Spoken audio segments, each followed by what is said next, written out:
Thank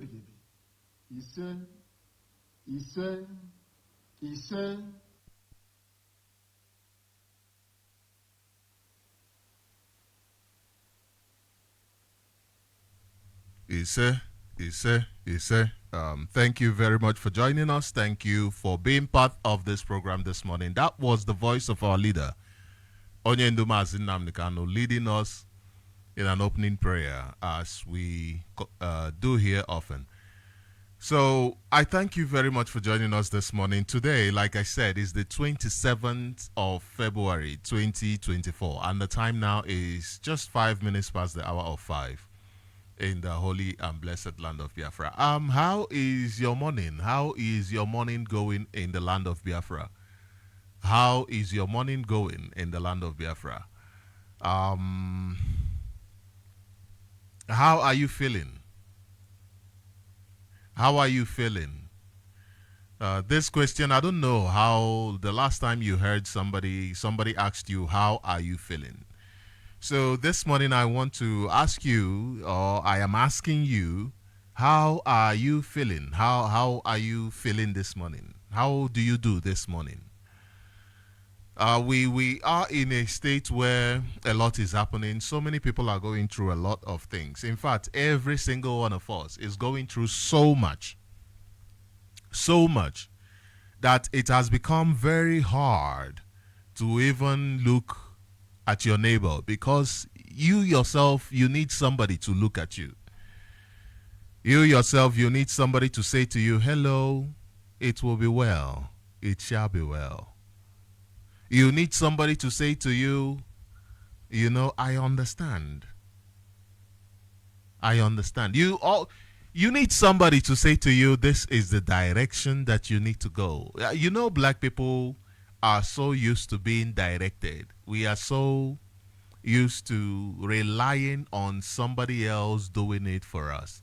That is what we have been taught. That is the kind of programming that we have been given, that we must rely on somebody to come and save us, that we cannot save ourselves from whatever it is that we wake up and we see that, hey, this situation is still here, this situation is still prevalent.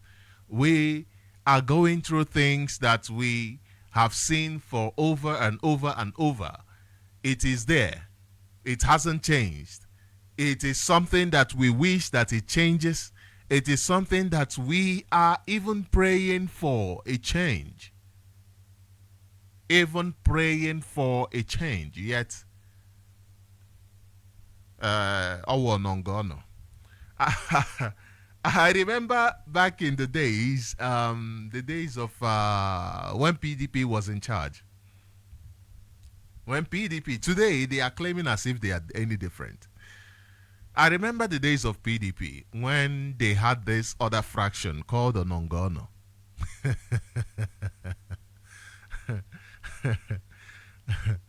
And then they had this other faction, I don't know whatever they called it, but I remember Onongono.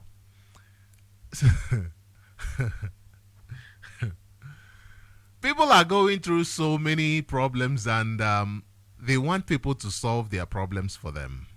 They want people to solve their problems for them. But you have what it takes to solve your problem. Both Onongono and the rest of them, they were unable to solve your problem. They were not able to solve your problem. And they now handed your problems over to terrorists. Ututu Oma, Ututu Oma, Ututu Oma. I see you all. Ututu Oma. Thank you for also greeting me back. It feels good to know that at least people are also wishing me good morning. The same way I wish you good morning. I wish that things will change. I wish that we'll take away this power that Ndi Onongono and the rest of them gave to this APC terrorist party. I wish we can understand what we have. I wish we can understand what we have. I really wish that we can. But the problem is, it's too hard. It's too hard. Do you know that IPOB has done so much that I'm asking myself, are you for real? It usually takes 20 years to cause change, a generation to cause change. For instance, you see the changes that has been made in Niger. I'm not talking about individual changes like the one you can make today, no. I'm talking about one that is sweeping and that will be institutional. I'm talking about an institutional change where those who come after will have no problem but align in that direction. Will have no problem but will adjust themselves into that direction. Okay. Okay. It hasn't even been up to it hasn't even been up to 20 years of the formation of IPOB. But look at the strides IPOB has been able to make. Look at the changes that IPOB has been able to make. And when I say 20 years, it means you have, for instance, like Niger, like Mali, like Burkina Faso, being able to make sure that you cement the legacies that you want the next generation, the behavior, the character. For instance, a kid is born today, you begin today to mold that kid, at least until 20 years. Then you understand that at 20 years, it is not just about that kid anymore, that child anymore. No. Because at 20 years, you can be sure that whatever you have implanted in that child is going to be planted in his own child. Because at 20 years, the person is now ready to reproduce. Actually, at 20 years, the person has already reproduced. He has already reproduced. Maybe the reproduction hasn't come out yet, but you have done your job. For the next generation, I'm not talking about just that person of 20 years, but even for the next generation. And look at IPOB. You have not even been up to 20 years, but you have been able to implant this understanding. Implant what it means for one to be conscious of nationhood. You've been able to implant it into generations to come. Do you understand what you have done? You that is listening to me this morning, do you understand what you've done? This is why anywhere I find somebody speaking against IPOB, I can't help it. I make sure that I stand up and defend IPOB right there. Do you know anybody who is speaking against IPOB, do you know what they are doing? I'm saying against IPOB. Do you understand what they are doing? Yeah, I'm sure you understand. Imagine in a hopeless situation, you are thrown into a ditch. You're thrown into a ditch, and the next thing, there are lions. Lions. They're not hungry yet. They have eaten. So they are just circling you, trying to, whet their appetite. Whet their appetite. And then, while they were about to, they've even started eating some people that were thrown into it with you. And you can see that now they are hungry. And somebody puts in his hand, not minding that the lion can jump up, grab the hand, and save you. In the process of saving you, somebody is out there screaming at the person, saying, "Hey, leave him, oh! You shouldn't save him, oh! Leave him, oh!" Started antagonizing that person. How will you feel about it? How will you feel about it? That is exactly how you feel right now when you think of anybody who is antagonizing IPOB, antagonizing the leadership. Anybody who is deviating from from instructions, from the direction. Do you know how long it took us to be able to get to the point where Biafrans are able to have their own leadership? Not Nigeria imposed leadership like Ohaneze. Do you know how far it took? Ohaneze Ndibo started off as a Biafran people's initiative owned by the people for the good of the people. What happened? Nigeria made sure that they infiltrated it to the point where the governors are the ones deciding who becomes the head, the leader of Ohaneze Ndibo. To the point where Mieti Yala are the ones who are deciding who becomes the leader of Ohaneze Ndibo. But today you have a leader. And do you know what? When the process, the process that got us to this point where Ohaneze is being decided by the Fulanis, did you see it happening? Did you realize when it was happening?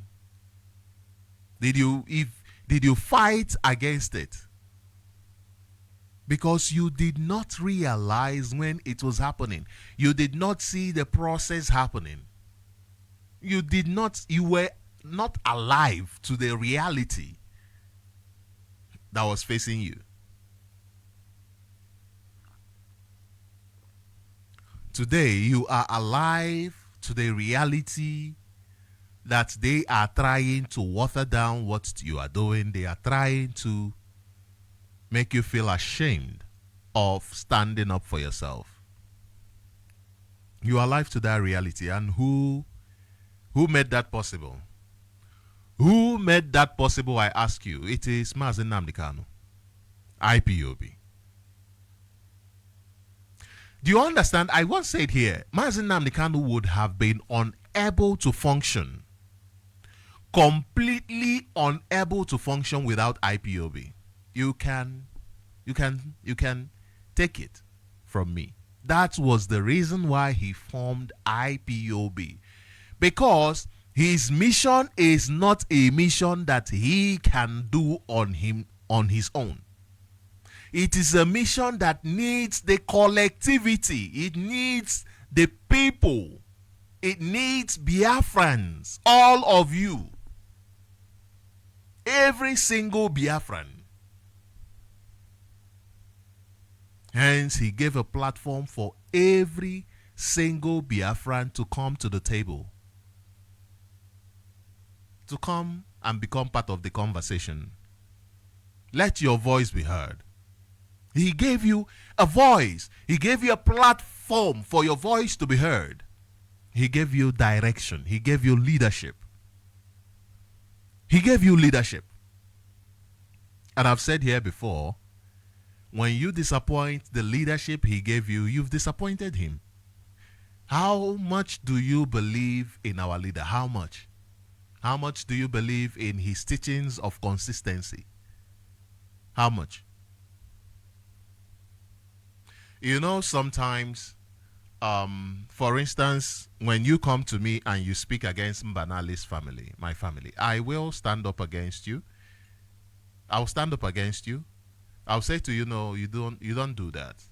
Come to me and constructively tell me what you want to tell me. Do not go bashing in public. I won't stand for that. I won't stand for that. I will defend them. Then I will come to you and say to you, nah, give me more information. That is if you went public without calling me. Because it is something beneficial. Because even the bashing is beneficial. Because it is something beneficial, I will go back to you and say to you, nah, give me more information so that I can be able to understand what the problem is and how to fix it. And how to fix it. If you ever listen to the first interview, major interview I had where I interviewed the German coordinator, I think, back then, I was of the opinion that this issue should not be discussed on the radio. That was my opinion then.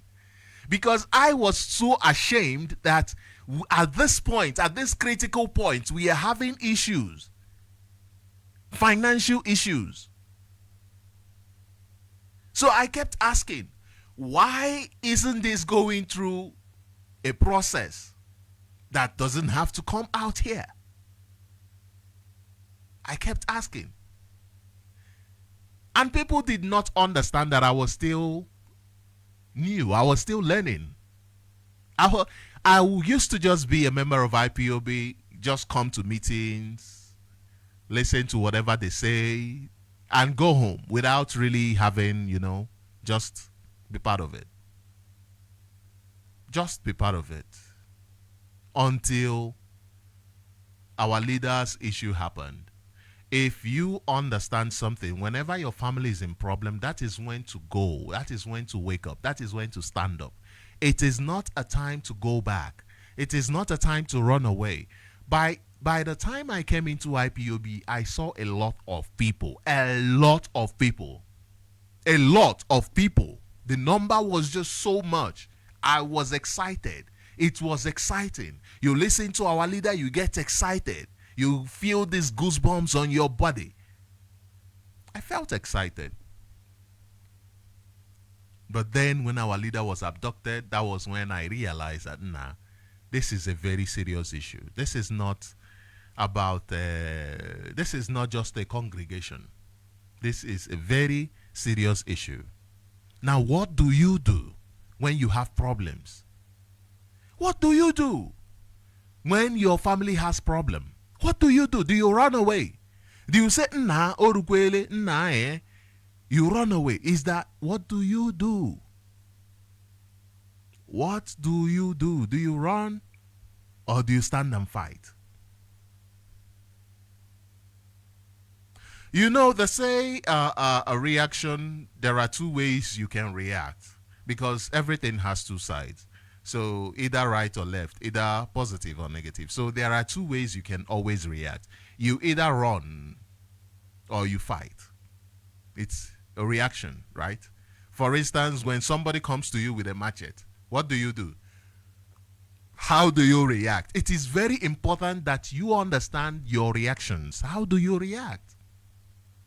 It is also very important that you manage your reactions because understanding it will help you manage yourself better. Understanding your reactions will help you manage your reactions better. So how do you react?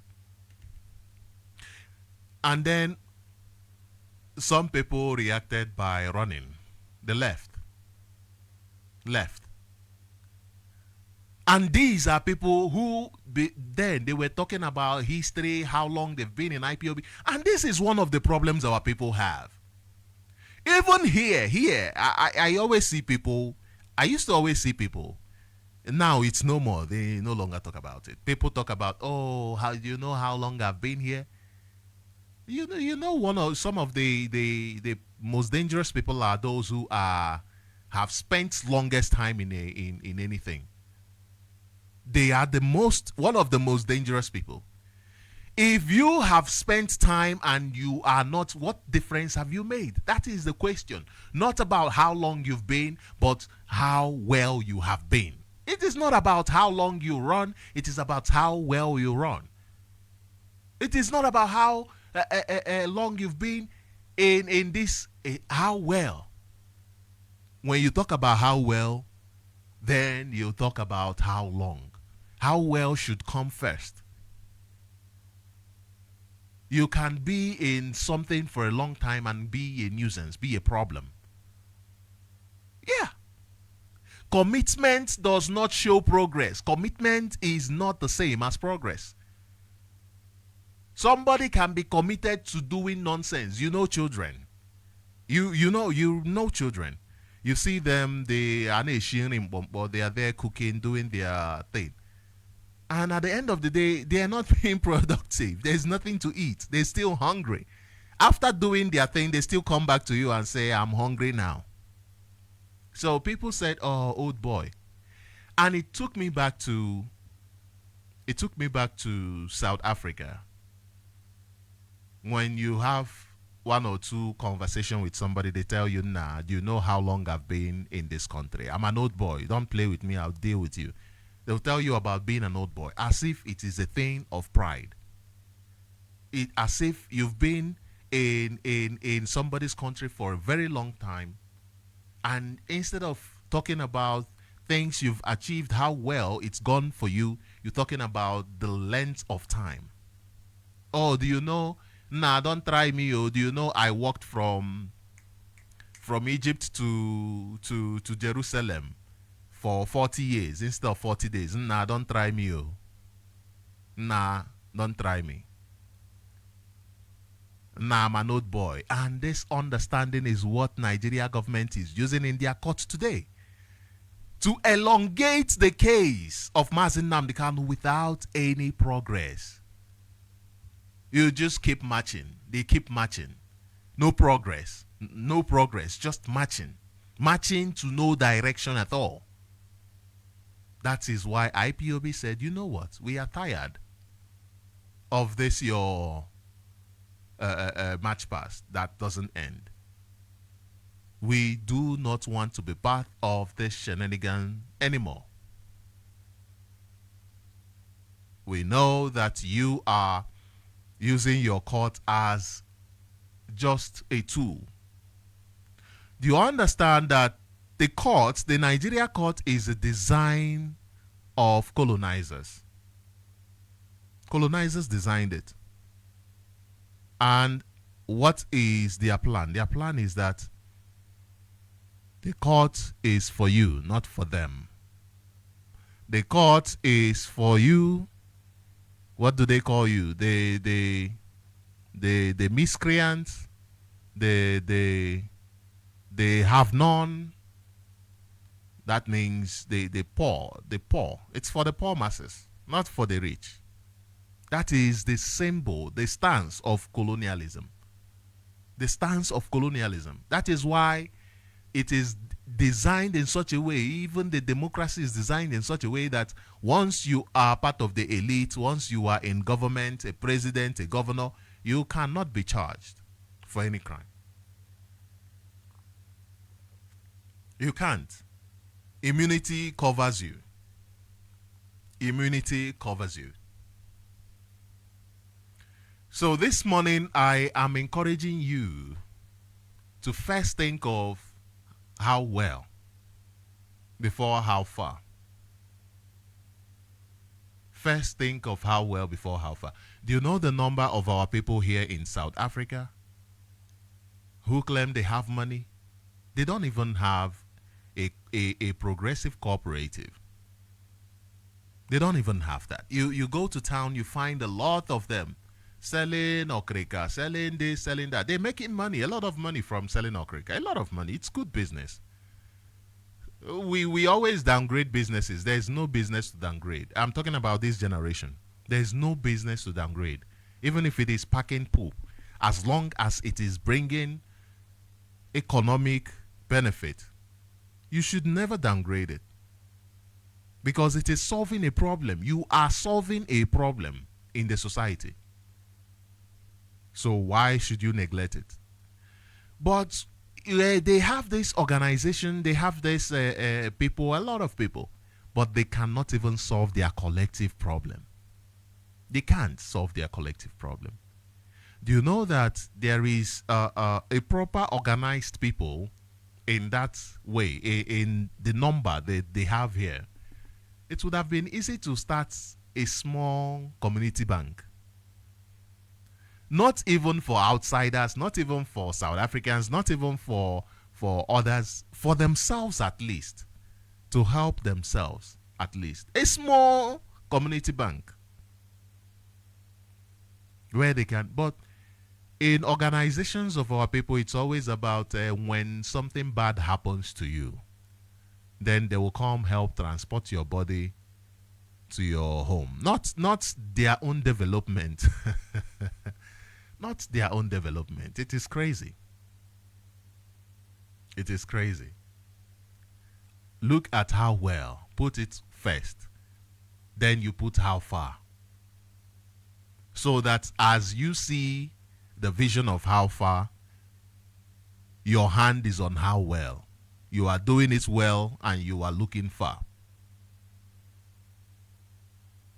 I'm not saying do not look at how far. No, I'm saying how far is supposed to be there. It is compulsory. Somebody said one day, asked me one day, how is it that you wake up and you keep going? That was when I had lost everything. Everything. Because of the choice I made at a point in life. I lost everything, including friends. And somebody asked me, how do you do it? How? Every day you wake up, you still keep going. I said, because I don't have a choice. There is absolutely no choice. Live your life understanding that you don't have a choice. You do not have a choice. Look at Onyendu in the DSS dungeon. In the DSS dungeon. Do you think he sees accepting their proposal as a choice? He doesn't see it as a choice. He doesn't see it as any other choice. It is either Biafra or Biafra. There is no other choice. There is no alternative. No alternative. No alternative. None. So when somebody is doing something and the next thing you are tired, then you always had choice from the beginning, which means you were never really serious about this. You were never really serious about it to begin with. Yes, situations can force you into corners where you cannot participate in the activity that you were participating. But it doesn't stop you from participating in other ways. Other ways. Therefore, there is absolutely no reason to ever entertain any sort of doubt when you are doing something, when you have the idea of how well. If it is not going well today, then it means there is something that I am not doing that needs to be done. Then I go and do that which needs to be done. I remember when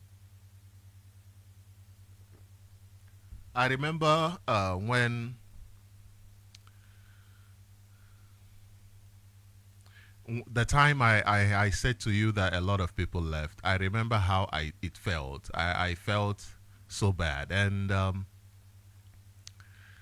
the end of the day, I said to myself, but these are people who, I've been looking up to. These are people that I have been looking up to. Why is this the case? Why? That was the question I was asking myself, why? But then it made me realize that nobody is like you. Nobody is like you. People have themselves. But they are not like you. You are strong. You are consistent. You are putting on all the effort. Or do you know, let me tell you something you might not have known about yourself. You that is listening this morning, let me tell you something. And it's very important. Do you understand that? Have you ever thought that if you were not productive, you might not have been here till now? Do you know? In one way or the other, you are doing something. You are not just shouting, hey, Onyendu, when is Onyendu out? Has Onyendu been released? No, you are actively engaged. You are doing something. You are doing something. That is why you are one of the reasons. I'm not saying that is why. I'm saying that is one of the reasons why you are still here. Some people, especially people who love commitment, they love commitment that brings positive results, not just commitment for commitment's sake, but commitment for positive results. Now, one problem that some people who think they are committed to a situation have, and they think, oh, I'm committed, is that they think, oh, I'm committed and I'm looking for a specific, a positive result today. And they don't find it today, then they leave. Then they leave. Because they did not understand how well They put how far first before how well. Because how well will make you look at your work on a second basis, on an hourly basis, on a minute basis. You are engaged in your work, you are revising it on a minute basis. While you are looking far, while your eyes are far, you are revising today. It is like having a plan of 1,000 years, but you are doing something today. If you are somebody who plans in future and who plans far, and today you are not doing anything productive, believe you me, you will just stop. So I want to encourage you that is pushing. Keep pushing because it is working. Keep pushing because it is working. Do not look at, oh, I've been in this for how long I've been, therefore it is, no. It is, how well have I been, how well have I been throughout this project? Oh, I have not been well. Then how do I improve myself? That is the only thing that somebody who is looking at how well looks at. How do I improve myself to be better, to get to the point where I want to get? How do I? Because you do not have a choice. Let's be honest about this. You don't have a choice. You don't have a choice, do you? What other choice do you have? They say not planning is already planning. When you do not plan, you've already made plans for yourself. The fact that you have not planned means you have already planned to be unprepared. That's what it means. So you that is here today, you that is doing what you are supposed to do, I encourage you. And you that is not yet, then it is time to buckle up the socks. Don't look at how long you've been here. Don't look, say, oh, I just joined today. Listen, I was thrown into the deep end not long after I was in this struggle. I didn't even know. You see me being here on the radio, I took a break some time ago because I wasn't even told the implications. I wasn't even told the implications of this job. I got encouraged and people said, oh no, Mazi, you should do it. Why not? You can do it. I said, wow, okay. People believe in me. Wow, that's wonderful. Okay. And I really want to do it. So why not? And it doesn't matter how much I look into it, because I even took some time and I said to him, no, I just want some time. Let me try to figure out, let me look at this and see if there is something that I need to bring to the table. There is a hole that I need to fill. There's this and that. Let me take some time and understand what I'm getting. But there is no way you can fully understand until you are knee in deep. That is when you understand. Today you find some people who just go around our community just to understand what is happening in different places.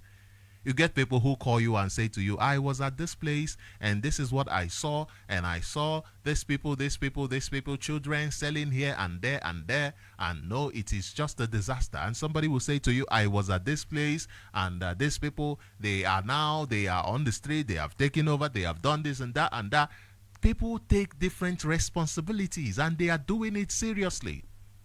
Somebody will come to you and say, oh no, I am always writing, I'm always bringing out my thoughts, trying to disseminate information, trying to share, trying to do this, trying to do that.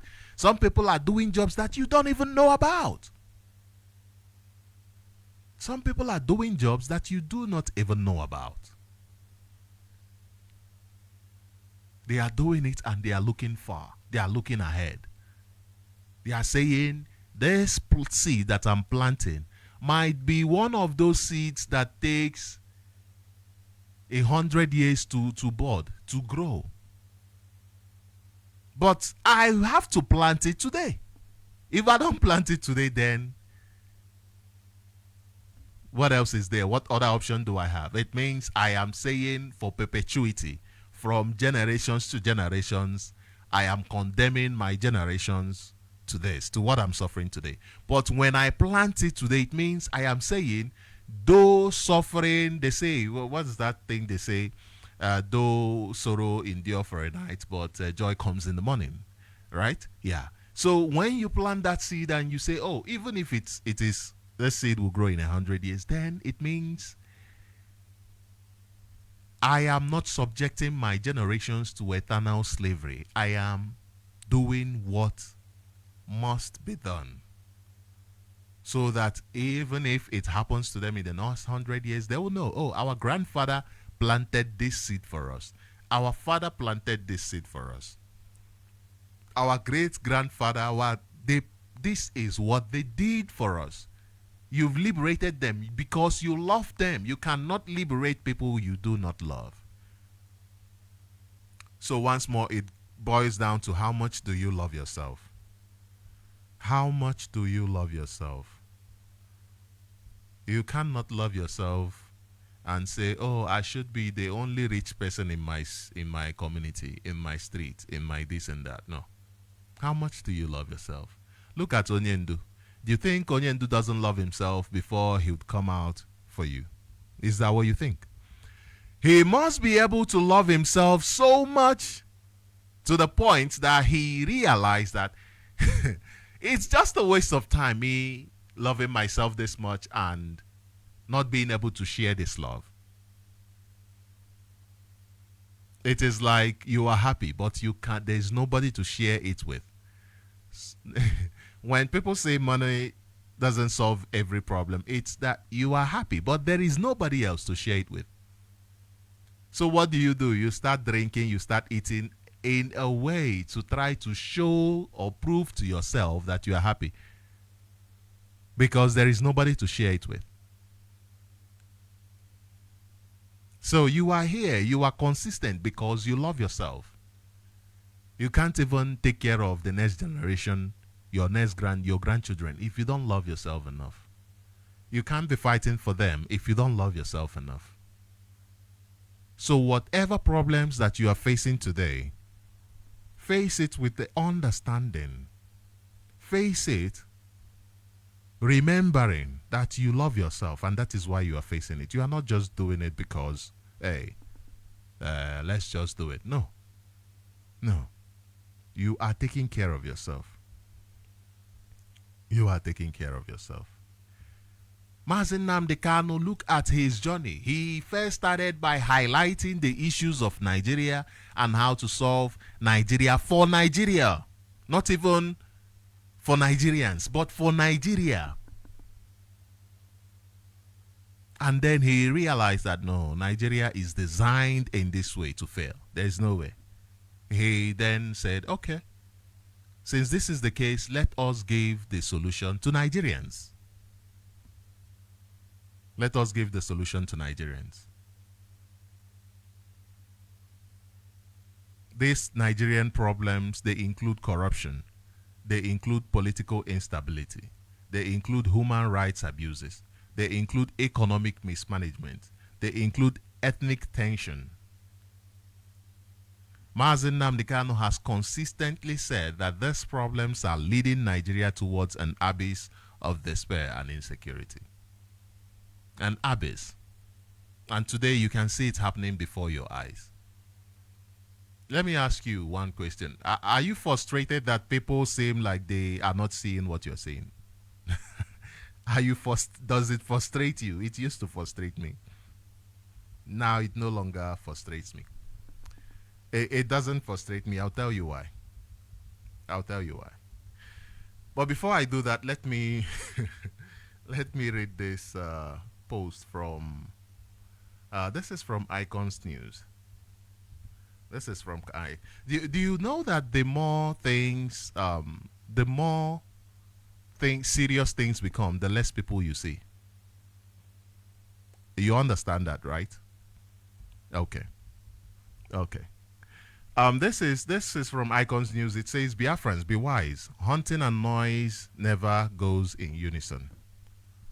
Hunting and noise never go in unison. Now, the reason why people it doesn't move me anymore is because I've come to realize why people are in the situation they are, why Nigerians are in the situation that they found themselves, and why Africans are in the situation that they found themselves. And when you understand that and you understand robotics, you understand. I don't have any understanding of robotics. I wish that I do. I wish I did, but I don't. And but if you have, even if it's a primary understanding of computer, you'll understand that we are basically just like computer. You know, garbage in, garbage out. What you read, what you understand is as a result of what you consume. As a result of what you consume, the things you take in determines what you give out. The things you take in, and but look at the interesting part. The things you took in as a child shaped your worldview, shaped how you process information. You see, and that way, that processes, that shows, that thing that determines, that's or should I say, what's the right word?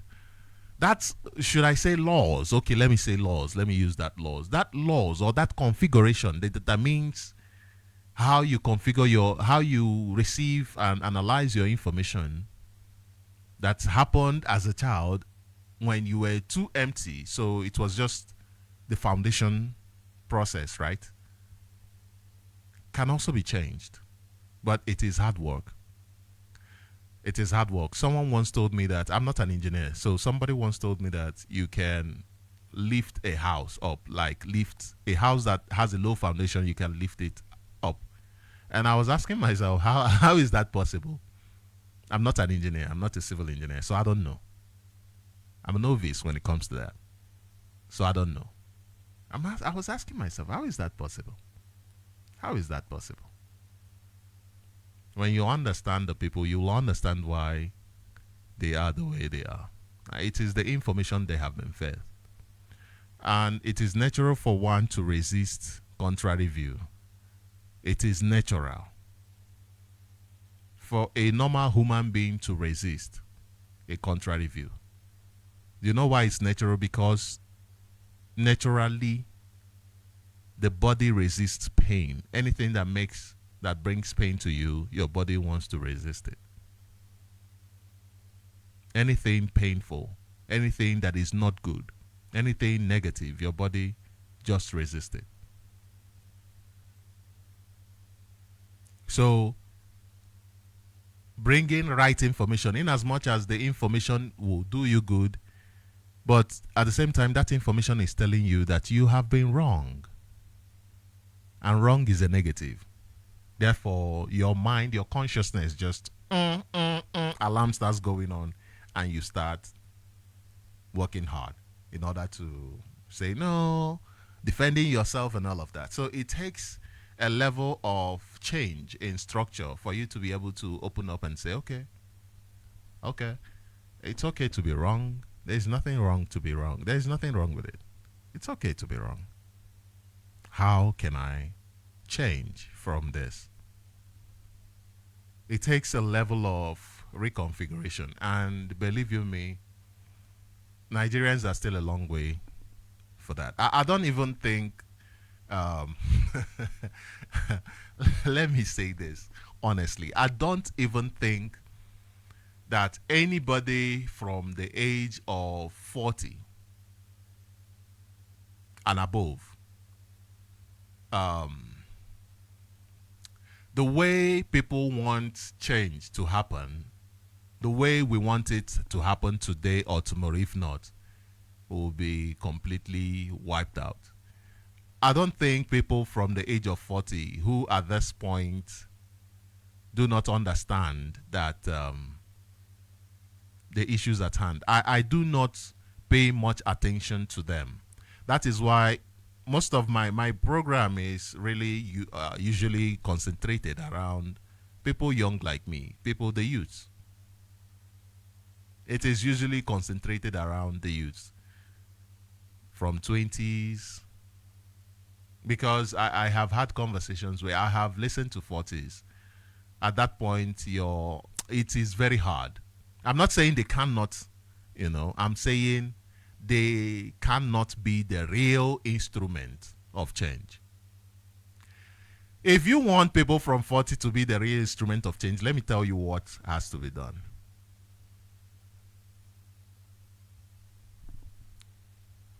Go to the foundation of your pastors. You see your pastors. Your pastors hold so much power. But these are people with identity issues who do not even understand who they are. I don't want to be sentimental and God, if you talk to pastor, you are talking to God and all of that. No. Your pastors have so much power, they don't even know what to do with it. So those who realize how much power they have, they build the largest church auditorium in the whole world, in the zoo, because they understand that these people are just the real experiments, the real experiment of dead bodies. So therefore, where will you make the most money? It is there, because they understand how much power they have. So you want them to, you see someone like Mbaka, like Bayome and the rest of them. These are people that in 1 month they can turn around the zoo. They can turn around your zoo. You don't even understand why we keep talking about religion. Me personally, sometimes I talk about it because these people in just 1 month, less than a month, 1 month is even too much. They have so much power. When people believe you, when people trust in you, you have power over them. Trust. When you trust somebody, you have given the person power. Now, how the person uses it is up to the person. Okay, that is a conversation for another day. But here on Icons News, it says, Biafrans, be wise, hunting and noise making never goes in unison. So this period in which we are in is so very critical and such that require utmost consciousness. It is a time we watch several shocking events unfold with such a speed of light that one must be strategically positioned in order to remain in touch and control of situations and their possible outcomes in his pathway. Okay. This is very important. I just wanted to read that first paragraph as a way to encourage us, as a way to tell us that it doesn't matter how far gone you have been in a particular direction. All you need is humility. Just accept. First, accept that you are in this direction to begin with. Accept you are in this direction.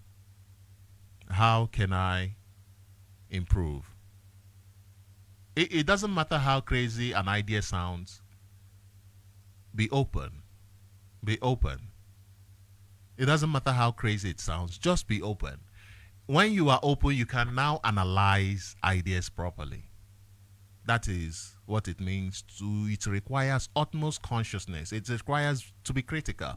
There are people, they are just angry. I remember when Onyendu was abducted and I was speaking to somebody then. I remember I was speaking to somebody and the person said to me, "Oh, look at what's happened with the Jacob Zuma of South Africa, the former president. Look at what's happened. As soon as they touched him, the people went, they burnt down, they looted, they did this and that and that. Why are you guys not doing it?" And first of all, I reacted by saying, "You don't know what you are saying. Shut up."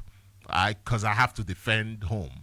So I said, "Shut up. You don't know what you are saying. These are intelligent people. You don't even know. We have already watched their game. We have."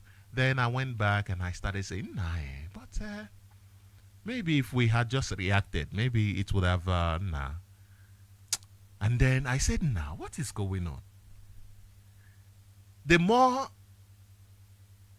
I sat and I thought about it, the more I said, "Nah, our cases are different." Our cases are different. Our cases are different. Yeah, they are different.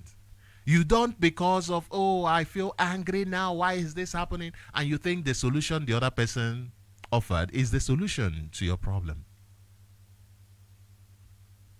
The way you are seeing something today might not be how you will see it tomorrow. You will see that there could be a difference in the way you see things tomorrow. That is growth. And if I had taken in everything the person said and run with it, I would have caused a problem to myself, not even to the organization. Because one person cannot cook for the community. Oh, you know that. It's a matter of fact. The moment you turn around and you say you are against the people, you just declared yourself a lost cause. There is nothing else about it. You've just lost. If something is wrong, you implement it, you change what is wrong by being rational. Not by turning against everybody, no. By being rational about it. And pointing exactly, oh, okay, oh, this one, okay, maybe. He will put that apple, maybe, from everything. And then you put it on the side so that it can be fixed. You don't throw away the whole bunch. And this is the problem some of us are having. You see something you don't agree with, then you want to burn everything down because you don't agree with it. It is time. It is a very critical time. We must be very, very conscious. Let me tell you something. Almost every single time that I'm away from the radio, you know what I think? I'm always thinking, nah, Mazi, are you sure you are even what you are saying? You are even making sense to begin with.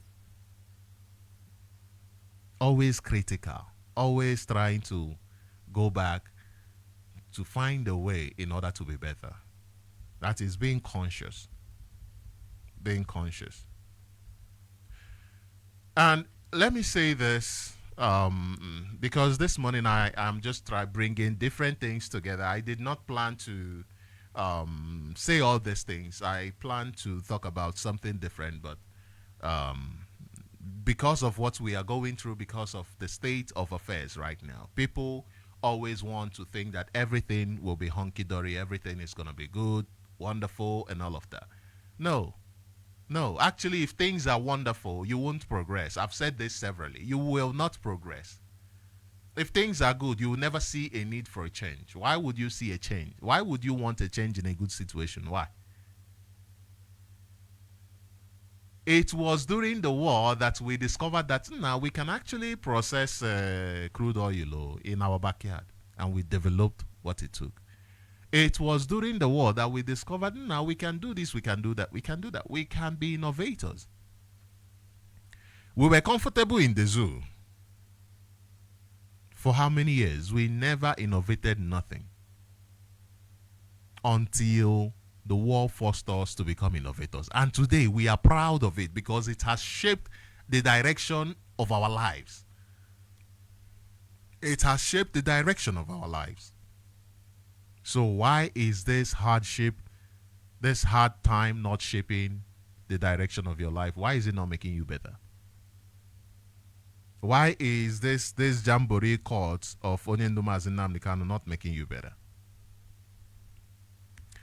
Listen, the problem that you are going through in Nigeria is not one that prayers can solve. Do not let anyone deceive you. Of course, you can't let anyone deceive you. That's for sure. Yesterday, we were smacked on the face with reality. I'm talking about the case of Mazi Nnamdi Kanu. Solving the case of Mazi Nnamdi Kanu and everything you have been going through has nothing to do with prayers. We have seen pastors and dibias and what have you who have prophesied, made declarations about the release of Onyendo. Oh, he'll be released before 2020. Oh, he'll be released. I see him coming out by so and so time. Some gave dates, but all of that, all of that. Here we are. Here we are, because there is a place of prayer. There is a place of prayer, and there is a place of action. It is listen, prayer. You know, there is a way our people, not our people actually, there is a way black people understand things, and it's as a result of religion. Yeah, because religion, even your education came out of religion. So when I say religion, you must understand that the problem you have is religion. Somebody said to me, the problem now is Nigeria is having a problem and people are saying the problem is religion. Yeah, the problem is religion. Even your education system came out of religion. But okay, so talking about the place of prayer. Prayer is important, yes. I think it's important not because of miracles. No, no, no. I don't believe in miracles. Miracles are just people who make things happen. God can use you to make things happen. But you must be willing. You must put in the effort. You must put in the work, right? You must do the work. And the work also has to do with sitting down and thinking. Sitting down and thinking. That is being like God. Sitting down and thinking. I posted something on Facebook, quite funny, honestly. A picture, which is a picture that says somebody wearing an armor said nothing can penetrate the armor of God, and then somebody shot an arrow and it pierced in through the the nose. There is that opening around the nose, and it went in there, and that arrow was labeled as what's that word I'm looking for? What's that word I'm looking for? It was labeled as say, or let me just use the word understanding. It's close to it. So some people came and said to me, this is armor of man, is not the armor of God. And I'm sitting like, are you for real? Like, how do people really analyze information? Are you for real? Are you serious? How do people analyze information? And it took me back to where our education system came from. It took me back to that, where the education system came from. And that made me realize that to be able to solve this problem easily, let's go back to those who founded this institution that made us the way we are. Those people can easily solve this problem, can easily correct it. If you have pastors who understand what it means to tell the truth, who understand what it means to be leaders, who understand that no, to be a leader, to be a pastor means you're a leader. Therefore, it means putting your life on the line for people. If you have such pastors who understand and are honest, then believe you me, in 1 month things will change. The pastor will call a day for prayer, because people call a day for prayer. The whole Anglican in the whole Nigeria, the whole Anglican in the whole Southeast, call a day for prayer. Call 1 week of prayer. Hey, hunger is too much. You know, all these fake prophecies you are giving, you give them, I see after this 1 week, things will change and whatnot. Whatever way you gather them for 1 week or 2 weeks or 1 month or whatever.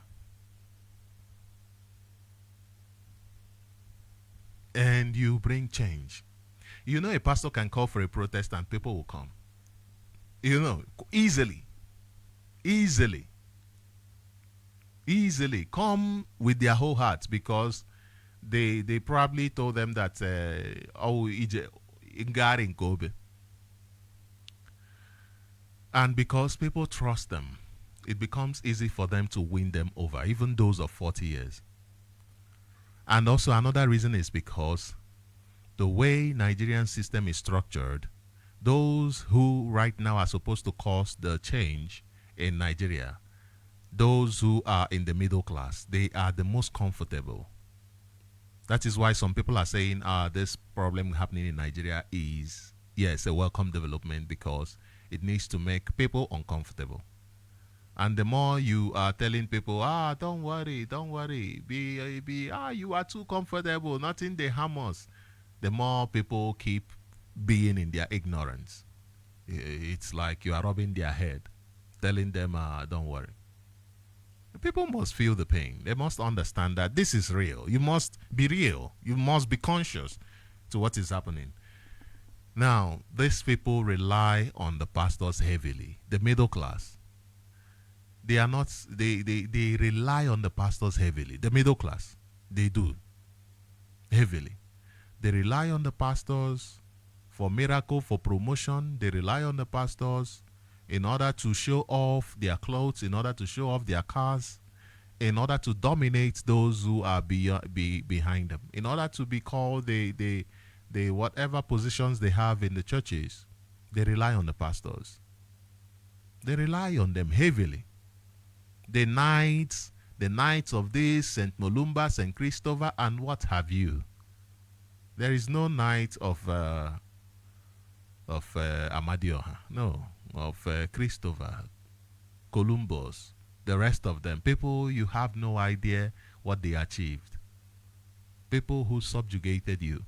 Anyway, that is not the issue at hand. The issue is that the middle class, that is the easy place to find the middle class.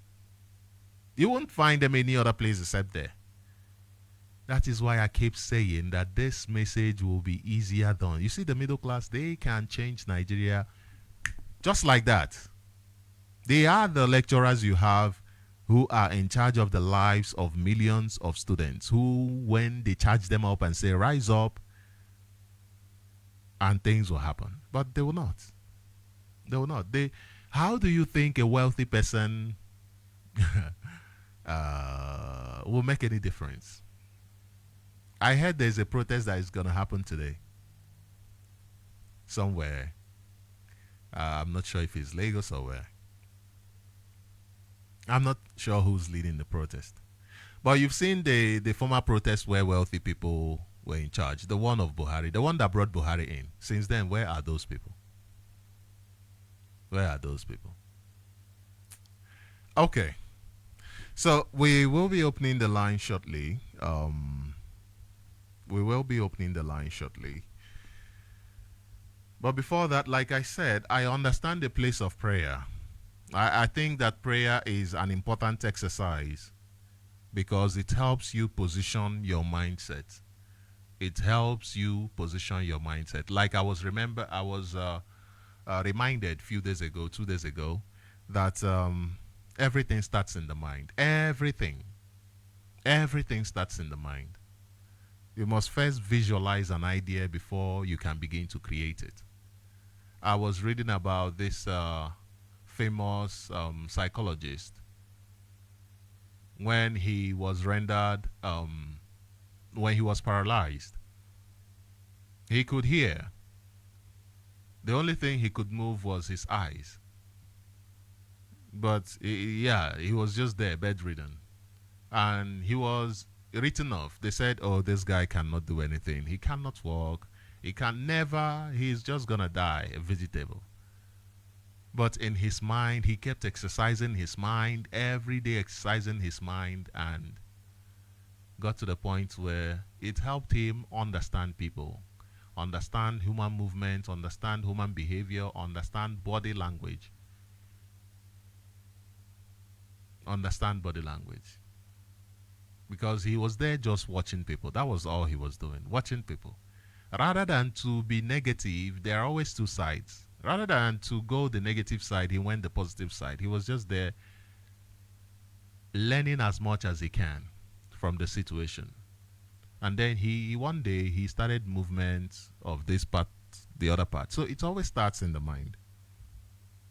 So I understand the place of prayer. I understand that prayer helps shape the mind. It helps align the mind. And you must understand that prayer comes in two forms. There is one where you are asking, you are begging. There is one when you are making declarations, where you are making pronouncements like a king. You are making decisions. You are saying this will happen. This will happen is more powerful than you are praying for somebody to make that happen. When you say this is happening, you are creating a force from yourself, because we are all energies. You are channeling your energy into that happening. That is why people who are negative are always meeting negativity. So they continue being negative. They continue being negative. So there is a place for prayer, a place for if you understand. Remember when somebody said naira will bounce back stronger than dollar. Remember how many times did that person do it? Remember when somebody was also praying, touching Ukraine and saying, "I command the war to stop" in whatever days, and today it's still there. It's still there. There's a place for prayer. There is a place for work. And if you are praying, if you are making commands, know what you want. Know what you want. You have that idea of, okay, that's direction, that's long game, that is what I want. And then you are today working towards it. Know what you want. This my like I've always said, my program is not for everybody, or might not be for everybody. Let me say might not be for everybody. There are people who might not need encouragement because they're already strong. Very, very strong. I mean, they understand the way things are. Before anything, they understand what freedom fighting is. They understand that even if it takes 100 years, it is what it is. Even if it takes 200 years, 300 years, 400 years, it is what it is. After all, Africa has been in slavery for how long now? For how long now? The transatlantic slavery wasn't even the first one. But will that stop Africans from saying, you know what, we want this to stop? No. So why should at any point you say, oh, I'm tired? Because you think other people are also there doing it. No. There is absolutely no reason to get to a point where you say, oh, you're tired. But it's also important that as we are engaging in things that will bring that positive change, that we also be conscious about it. Hence, I read this. Hence, I read this post from Icons News that says, "Biafrans, be wise hunting. Be wise. Hunting and noise making never goes in unison." And I read the paragraph that says, "This period in which we are is so very critical and such that requires utmost consciousness." Consciousness, that's the word, consciousness. Consciousness is not the state of just being alive, no. Consciousness is living. Living is not breathing and being alive, no. Living is making use of the life that you've been given, that you have. Let me not say being given. Making use of it, that is living. Making use of the brain that you've been given, that is living. Consciousness is making use of that brain, engaging it. Engaging it, that is consciousness. And it says, it is time we watch several shocking events unfold with such a speed of light that one must be strategically positioned in order to remain in touch and control of situations and their possible outcomes in his pathway. Okay. So now I will leave this here and I will open up the line shortly. And before I do that, once more, I call for the release of Mazin Nnamdi Kanu. Mazin Nnamdi Kanu, the leader of the indigenous people of Biafra, did not commit any crime. He did not. Nigeria government is the criminal here. Nigeria government went and abducted this innocent man from Kenya. And today, Mazin Nnamdi Kanu is suffering in the DSS dungeon. We saw the caricature they did in the court yesterday. Our sister, Dr. Tina, reminded me yesterday that I actually don't know what they are charging Mazin Nnamdi Kanu for. That they are now asking for bail. I don't know, honestly. I really don't know. I really don't know. Your court already said, leave this man, he committed no crime. Your court said that. Your court said, this man should not be tried in any court again. Your own court said that. And even your own people said, oh, let him go through the process of the court.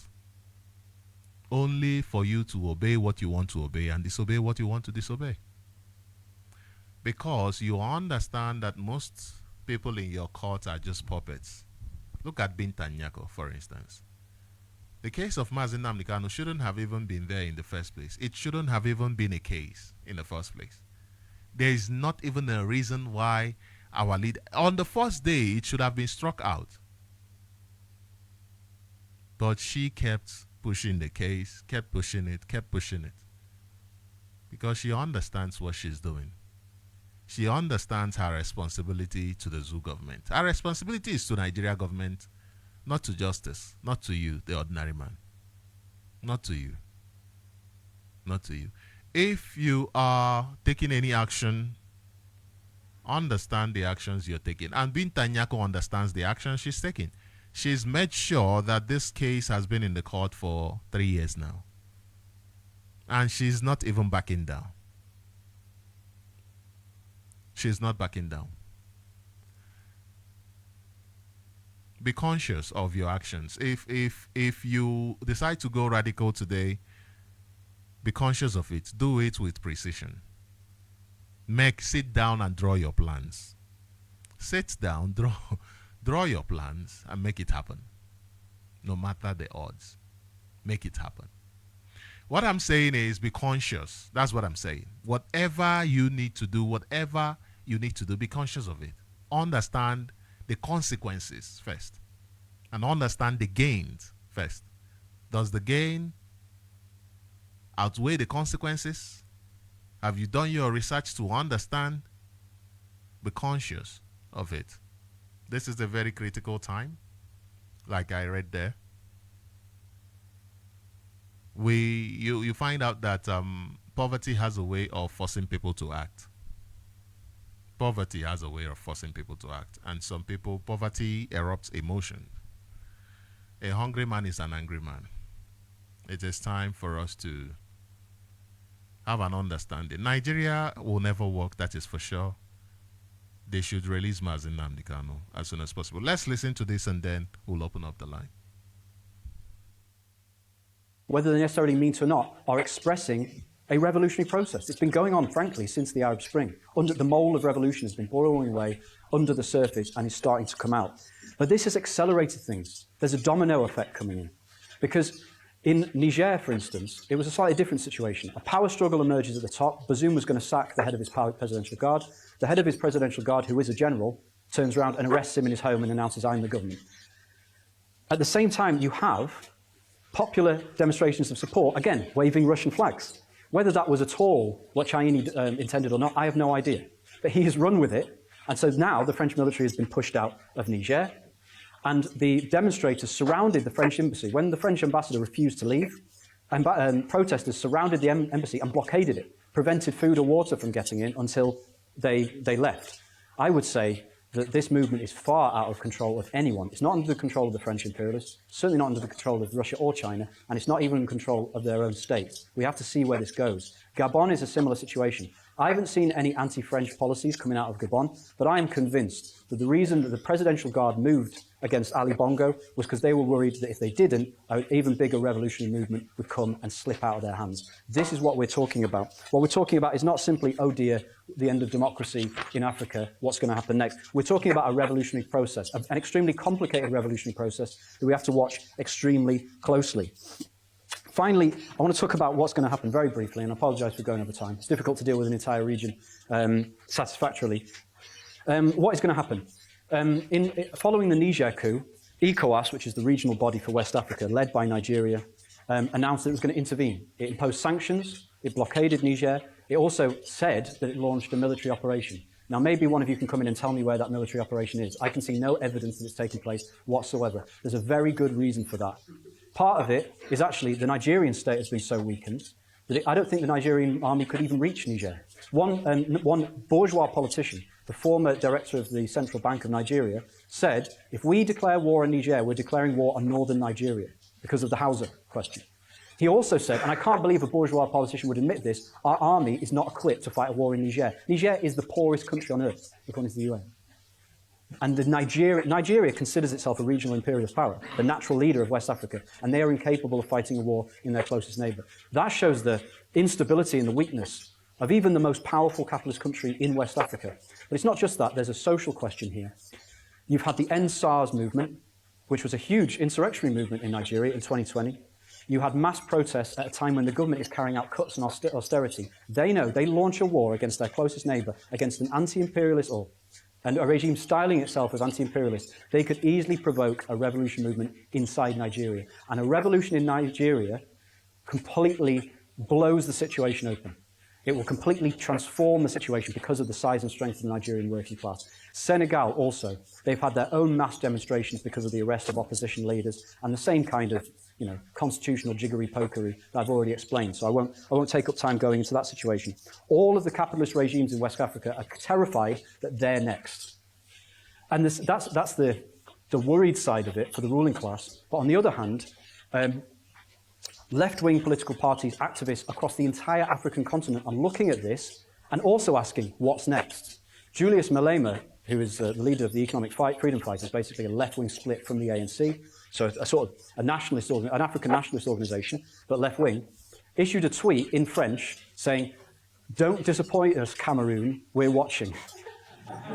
Now, Julius Malema does not speak French. He's had that translated in order to say to the masses of Cameroon, do it, go on. Let's continue this process. So what's going to happen next? France still has, its economic interests are still intact in West Africa. Niger hasn't kicked out Orano or anything like that. But politically, it is finished. The whole of La France Afrique is based on the idea that the dictators or the rulers of these countries know if they get into trouble, France will come in and help them. Well, these regimes have been overturned. France has been able to do absolutely nothing. So the whole game just collapses as a result of that. So does that mean that Russia is going to become the dominant power? Now, this is a key question that I can't go into. Is Russia capable of stabilizing this situation? My own opinion is absolutely not capable of stabilizing this situation. The Wagner Company is not strong enough to stabilize the whole of the Sahel. It's also been weakened by the murder, or the accidental death, whichever you prefer, of its head. At the same time, Russia is still fighting the Ukraine war, and it's not as powerful a capitalist economic weight as the likes of China, or even France for that matter. China has the economic power, but does it have an interest at this stage in getting bogged down into a war in the Sahel? And also, does it have the military power? No. The point is that Western imperialism is actually still dominant in West Africa, but it's on the decline, it's on the retreat, it does not know what to do. The rising powers also don't know what to do and cannot implant their order on the situation. What that multipolarity means is not progress and development for Africa, I'm sorry to say. It means more disorder, more crisis, state collapse, barbarism, and revolution. And that's the perspective that we are looking at and working towards. What is the nature of this revolution going to be? I'd hope the one thing that's come apparent from my introduction is that not a single one of the tasks of the democratic, even the bourgeois revolution, have been carried out in West Africa. National unification, not carried out. The overthrow of these arbitrary imperialist borders, not carried out. Even the formation, even capitalist development in many parts of the countryside hasn't been carried out. Electoral democracy hasn't been carried out. Establishment of the rule of law hasn't been carried out. But the question I ask you is, what force in Africa is capable of carrying out any of these tasks? Can the African bourgeoisie, which barely exists, and where it exists is just a managerial class under foreign imperialism, can they carry out these democratic tasks of the revolution? I would say our perspective must rest on the answer no, it absolutely cannot. Who can then? The peasantry, which form the majority of the population of these countries. They will be a huge engine room. They will be the masses required that can carry out this revolution. But at no time in history has any peasantry been able to independently overthrow capitalism. The only class capable of leading this movement is the African working class.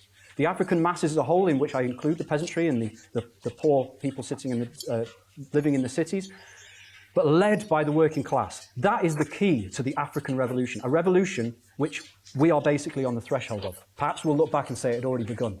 I don't want to commit myself at this stage. That's why I'm saying watch it so closely. What we're looking at is a revolution, the task of which is to sweep away, not just to kick out the imperialists, but to sweep away all of the rotten, petty states of Africa, all of the artificial borders, and actually begin to develop the economy in a planned, rational, democratic way, led by the working class. And finally, what that means is we have to build the IMT and build the forces of revolution in this country, in France, in the United States, in Russia, in China, in the imperialist countries, because you cannot have African liberation without the overthrow of imperialism everywhere. So for that reason, I will conclude, build the IMT. Thank you.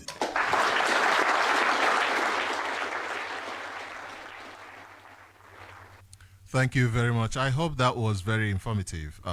It is for me very informative, very well analyzed speech that gives you a lot to think about. And one of the things I started thinking about as soon as I listened to this is, are we doing enough?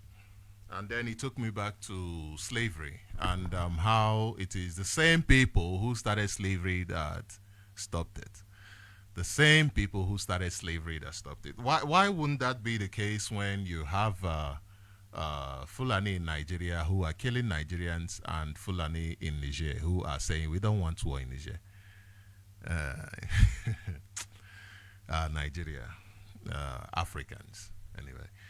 And you find out that if, let me say this, if this nonsense of Fulanis in Nigeria, killing Nigeria and in Niger, they want peace, if it doesn't stop, all these gains that you have made in some parts of Africa, if it doesn't stop, it will just be a waste. It will still retrogress. You cannot have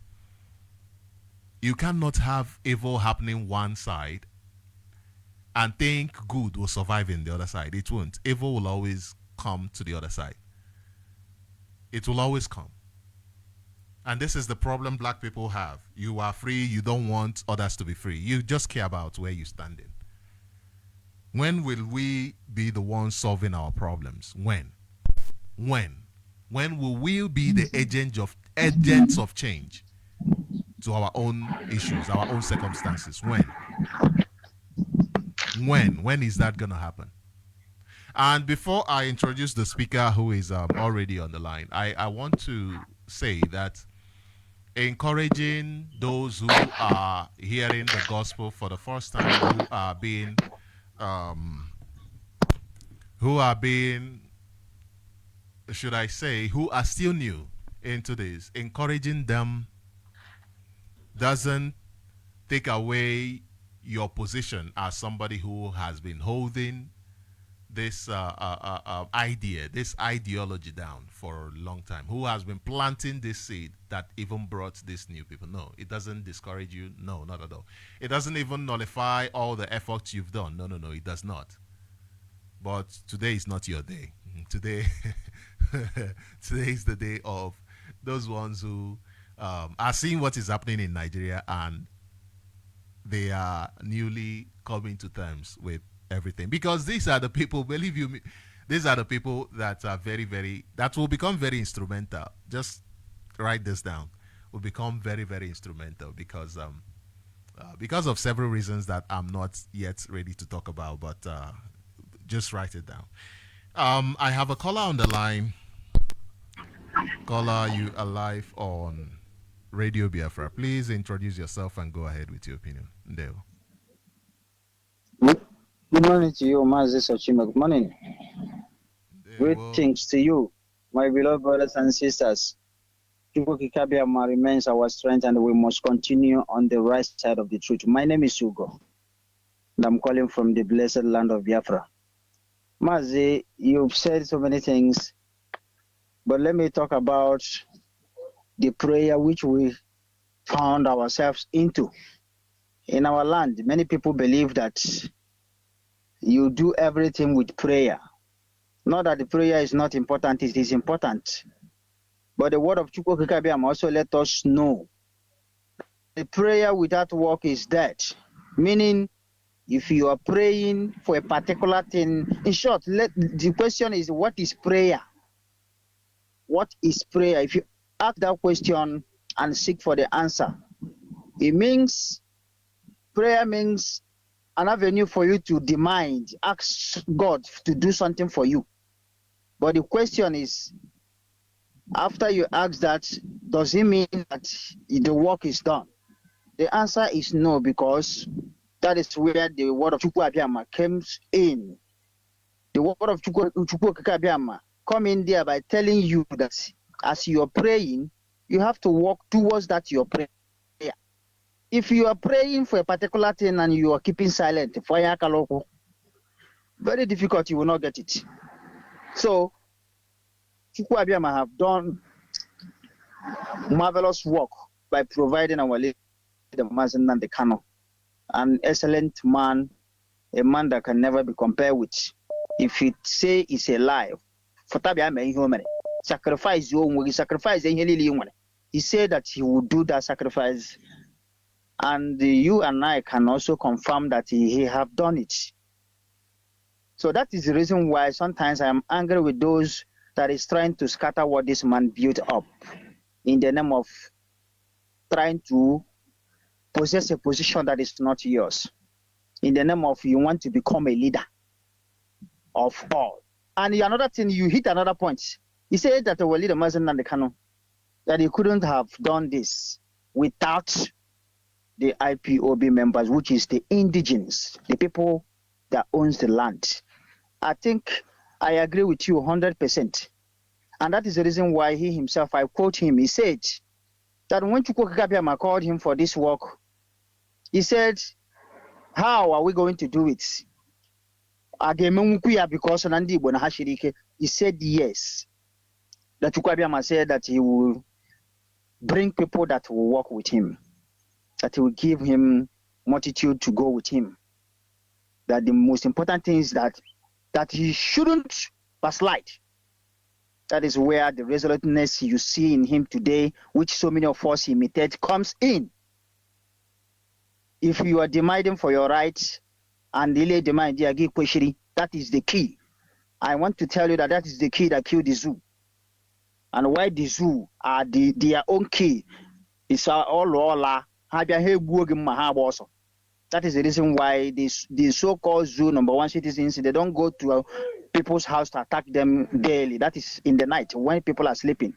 It shows that they don't have any strength. So their way remains their way. That is the reason why when the court say the truth, they say no, they will not welcome the truth. They will continue to seek false judgment from backyard. And we are telling them that we are not interested in that because there is no simple truth in the Zoological Republic Court. Let them obey the one that the court have said before, because there is a time which they were making mount that the court will decide. Finally, court have finally decided, and they must obey it. So anyone deviating from that particular line, trying to readjust or do anything otherwise, we are saying this every time for you to know. That is the reason why all these people that they are mentioning their name, if you come out, you will be playing with the lives of innocent people. You will be playing with the lives of millions that have sacrificed their blood, and you think you thousands years to come, as we told our enemies, Fulanis who are killing us, and even Yorubas, 1,000 years to come, we will look for you. We dealt with you. We deal with you seriously because our children are watching. We found ourselves in this, and we say enough is enough. So many of us, you see, today, we didn't participate in the Biafran war. But we grew up. As we grew up, we discovered that this thing is reality. That you don't need anyone to tell you that we are being cheated. We are being intimidated. Get it, what do we do? So if you are fighting for us not to be safe, we will deal with you in future to come. Mazi, thank you so much. Thank you very much, Mazi, for your contribution. Thank you very much. I appreciate that. He has said wonderfully. We must we must do our job and take it seriously. We must do our job and take it seriously. That is where I stand. We must take our job seriously. I have a caller on the line. Caller, welcome to Radio Biafra. Ndewo. Please introduce yourself and go ahead with your opinion. Ututoma. Ututoma Chineke Mazi Sochima Mbanali. Good morning to Biafrans all over the world, IPOB family, and our great leader, His Excellency Mazi Nnamdi Ukuchukwu. Good morning, sir, to you from. Yes, Mazi Sochima Mbanali, I want to thank you for your effective and good work for the people of Biafra, because this thing is trying to open the brain of our people in the morning. And what you hear in the morning when you wake up, it goes a long way, at least for those who are sound in the mind, to shape your thinking or your activities of the day. It's very important. And I want to appreciate you for this. And I want to say something, Mazi. like you said, sometimes when things are difficult, because they say no pain, no gain, but our people don't understand sometimes. Some people, they see the difficult situation as the time left for some people. And that is why we don't have effective change in our land. Because when you go to some places, you see things very difficult. Nobody will want to come out or even want to support or even want to be part of it. That is what we witnessed in IPOB when our leader was kidnapped in Kenya and extradition to Nigeria. Some people who are supposed to be there, support what is going on, they just left. And if you ask them, some of them will say something that doesn't make sense. You now see that what our leaders say, that the problem is the mentality. Our people tend to see something when they gain from it is when they should be there. They shouldn't do anything that they don't feel. They don't look at the future. They don't look at building the race. They don't even think of, okay, if our forefathers do not do this, are we going to be here? Because sometimes in my, like where I come from, I used to ask people, you have a road to pass to your bush, to your stream, to this, to that. If your forefathers do not build those roads, can you be able to pass that road to the bush, to plant your farm, to harvest, to do all those things, to eat and all those things? These people that we have now, these Igbo's, them, what are they doing? They don't bring any development in our land. They are just there. Instead, even if you go and you want to give them the idea, they mark you as an enemy, because they have all been influenced by the evil Nigerian government. This is what we are witnessing in our land today. And I thank you for trying to educate our people silently for them to understand. Now, I want to say something. You see the appearance of our leader in the court yesterday. You can see the man, very humble and going. You will know that what we are looking for, we are not against anybody. What we want is let these terrorists leave our land. Let them go out of our land. Let us have our freedom. Even if there is anything, we can have our freedom and we can still do things together. But these people don't want it to be that way. That's Nigeria government and British. Now, let me say something. You saw a video flying out some days ago about a Fulani cow that they were trying to decimate in our land. That is this terrorism and the blood. Now, we told Fulani, leave our land. What did Fulani do? They are terrorists. Instead of taking their cow out, they went and they are fortifying their cow in our land. Now, I want to say this. Fulani come out some time ago. Every time they come out, they say, we want to block food supply to the east. Even though at the time they block the food supply and their tomatoes spoiled in the north. You see on recent too, the yams, the food that we are conveying goods from Lokoja or Niger to south, to the east, they were all turned back in somewhere in, okay, it's like they were all turned back in Kogi or somewhere, or Lokoja or something like that. You know? Niger. They turned them back. Niger. Yes, in Niger. They turned them back. Okay. Fulani said they don't want to bring food in Biafra. Cow, is it not food? Why don't they say we don't want to bring cow again in Biafra land? Our people should ask themselves this question. Fulani has always said we will not give them food. Why don't they say we will not take cow? Because this is their terrorists, the way they want to use to be bringing in terrorists into our land. Now they went and fortify their cow so that if you want to disseminate, it don't enter. Now, instead of them to leave, in Lagos, when they destroy our people's property, did we go and build a fence to start fighting the Yorubas? No. Our people cried and said, okay, we are going back to our place. Some people tried to find their way, even some people died. Why is Fulani, why they don't want to go back? Why they don't want to take their cow? They want to take everything, but they don't want to stop their cow from coming. Why is that? What I want to tell is, I want to tell Biafrans that if you know the situation we are in, you will not fight against IPOB. You will not talk against Mazi Nnamdi Kanu. You will not talk against DOS. You will not do anything to destroy what we are doing, because some of our people, you say you don't know. At the end, it will look as if people don't want to pity you because you don't know. But we keep on lecturing you to understand. You don't want to understand. This is where the problem is. Why don't you just listen? This is one big problem our people have. Then when you destroy things, finish. You go on Facebook, you talk nonsense, finish. You destroy things, finish. Then you now come out and you say, oh, I'm Kaba, and we'll just say, just like that. Here, this is the time for our people to realize and think very, very deep. Fulani say we'll stop tomato coming to the east, we'll stop rice, we'll stop yam. Why don't they want to? Is it not all those things? Are they not food? Why cow, is it not food? Why don't they want to stop their cow from coming? Our people must reason. This is time for us to stand up and support DOS, support IPOB, support ESN financially. You can see the battle they are bringing. Instead of them to leave, they are coming now to 45 cow.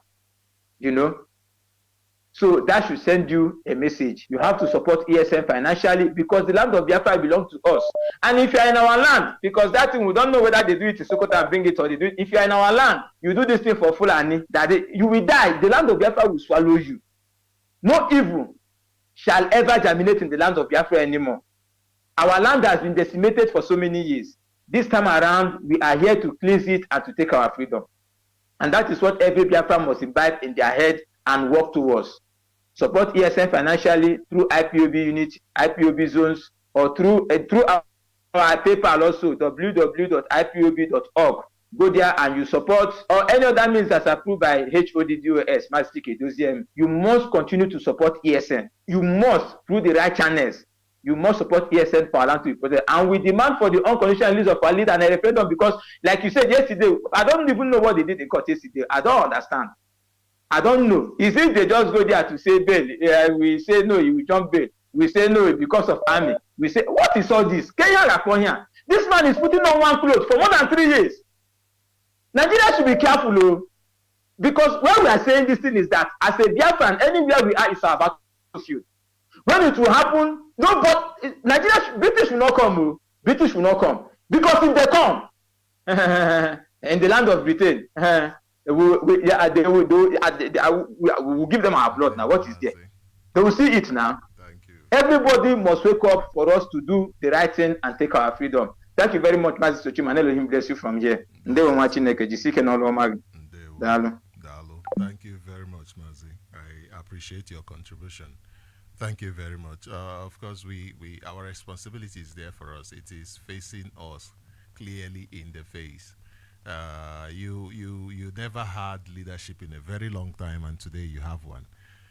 So you can't be foolish enough not to understand the games that the enemies will play. So if somebody who has been in control of the security of your land for 3 years, total security of your land, is interested in destroying you, they would have done that. So we understand. We understand that right now we need absolute support for the leadership and absolute support for ESN. I have a caller on the line. Caller, you have 4 minutes. Please introduce yourself and go ahead with your opinion. Ndeo. Okay. Mazi Sochima, good morning. Are you hearing me? I am. Good morning, sir. Please go ahead. Okay. I'm just waking up now and I hear something you said, especially in the line of praying.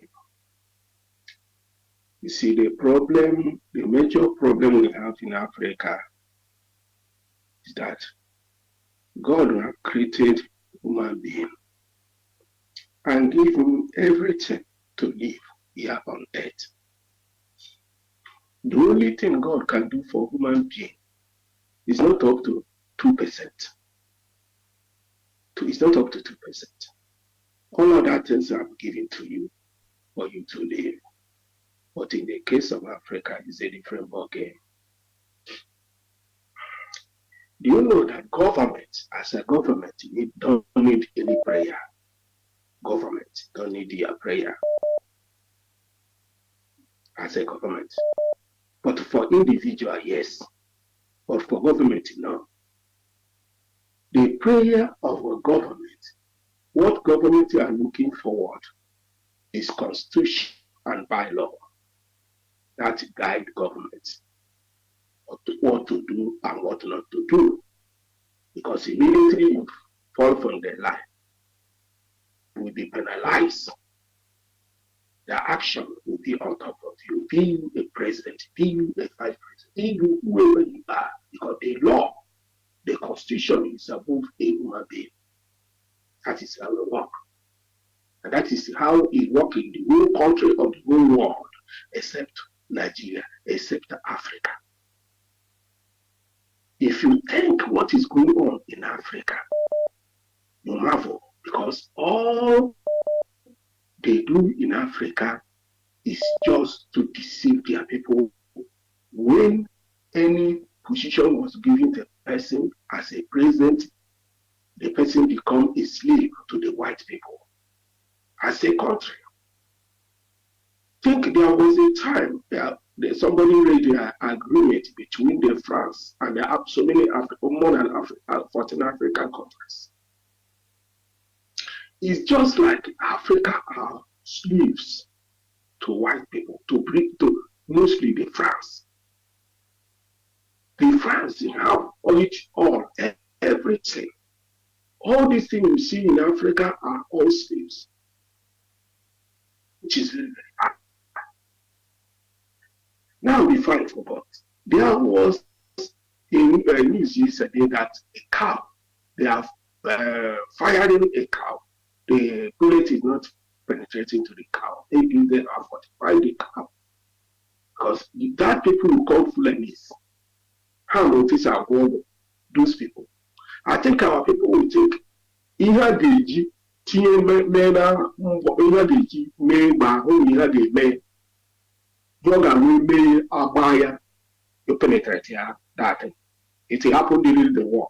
Onye na-asị na ha gwọrọ ihe ga-eme n'egbe ime ya ga-egba ya ya ada. I think our people will think to that line because we know the ha agaghị ahụ na njem a.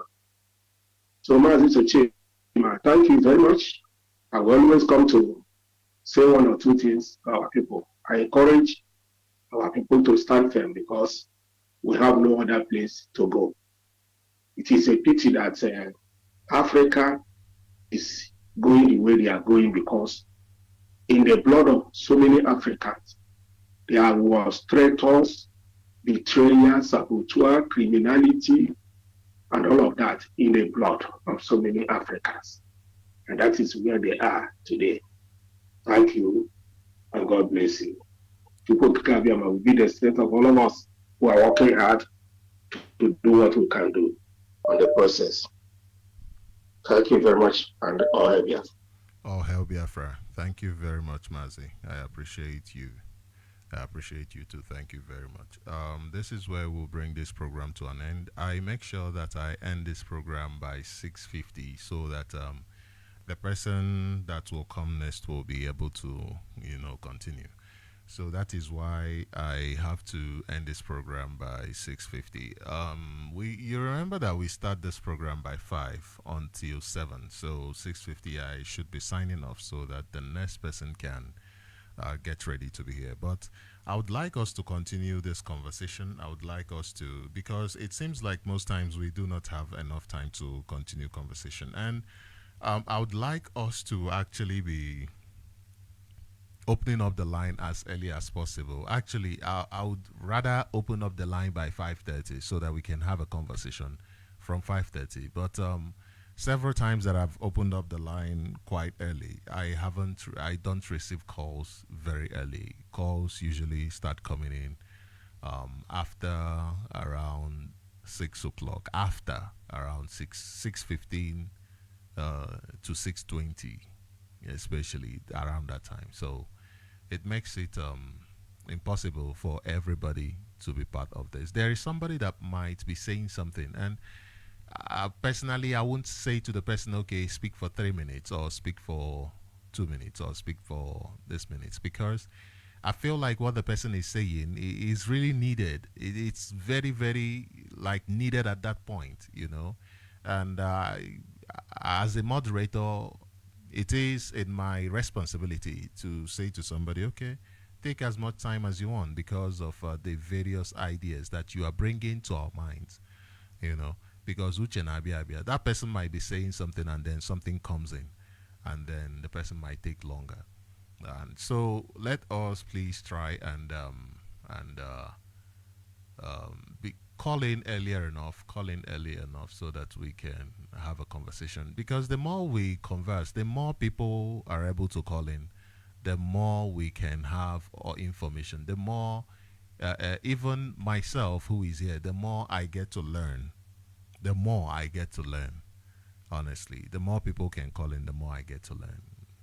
So thank you very much for being part of this program today. And I encourage you, be strong. Be strong. Do not let anything stop you, not even fear.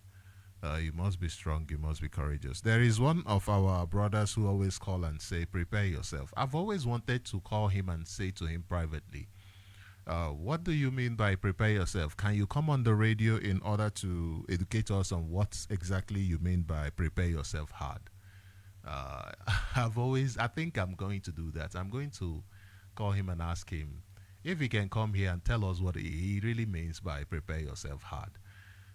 Because personally, the process that I've been employing, sometimes I look back and I say, is this process really working? Is this process really working? Am I really prepared hard enough or strong enough for this journey? And maybe if we keep asking ourselves that, maybe when our leader was rendition, maybe we wouldn't have, maybe a lot of people wouldn't have been lost. A lot of people wouldn't have gone back and say, let us eat and sit at home until everything is okay again, then we come back. But this is where we are, so we take it every day. We keep working, we keep building. And I encourage you to support ESN, very, very important. Support IPOB, very, very important. Support Mazin Namdekano, that is for sure. Support your own freedom. Support your own freedom. Be attentive, be conscious. Subject everything to reason. Thank you very much, and do have a wonderful, wonderful day. Remember, keep your head high. Remember, you are a Biafran. Keep your head high. Don't let anybody ever make you think that you are not enough. Don't let anybody ever make you think that you are not worthy. I mean, if you are not worthy, then who is? If you are not worthy, then who is? If you are not worthy to have all this beautiful life and all of that, then who is? You are worthy. Keep your head up. Don't let anybody ever tell you otherwise. Ndewo Muchineke. Whether they necessarily mean to or not, are expressing a revolutionary process. It's been going on, frankly, since the Arab Spring. The mold of revolution has been boiling away under the surface and is starting to come out. But this has accelerated things. There's a